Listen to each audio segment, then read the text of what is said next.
Bonjour, bonsoir, chère communauté africaine, en Afrique et partout ailleurs dans le monde. Je voudrais apporter une petite intervention par rapport à l'arrestation de notre frère de lutte panafricaine, Egunji Béanzin, qui a été arrêté par la police française ce matin, 12 octobre 2021. Bon, vraiment, c'est c'est triste de voir encore au XXIe siècle la France agir de cette façon.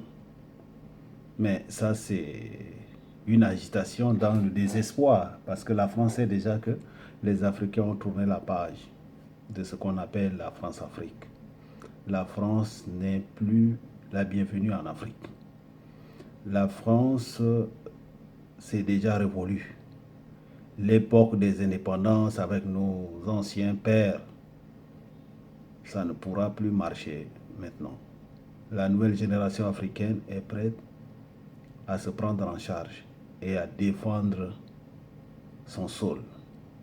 Donc, le message que nous lançons à la France, arrêtez Egunji Béanzin, ce n'est pas la fin du combat. Il y a des milliers et des millions d'Egunji déjà qui sont là sur le terrain. D'ailleurs, la France ne pourra plus, surtout avec le sommet de ce qu'on appelle, moi, de ce que j'appelle plus souvent le sommet des, des, des, des, des, des, des assimilés africains. Parce que si on ne peut pas être un assimilé, on ne pourra jamais assister à ce sommet organisé par Macron, sommet France-Afrique, et non sommet Afrique-France. Pourquoi changer le sens? Ce sommet devait garder toujours le sens. C'est France-Afrique. C'est ce qu'il fallait dire, le sommet France-Afrique. Alors, le message est clair. La jeunesse africaine est prête à se prendre en charge. Et elle l'a déjà fait d'ailleurs en Centrafrique, au Mali, au Rwanda. Et ça va continuer. Et bientôt sera aussi au Tchad, parce que les Tchadiens aussi sont en train de se prendre en charge. Voilà. Et on voit à travers des manifestations commencent au Tchad. Ça ne sera pas la fin comme ça. Le régime, l'ancien régime va quitter. Et la France aussi quittera le sol tchadien. Et ainsi de suite. Ça va continuer parce que l'Afrique en a marre de la France. En a marre de la présence impérialiste.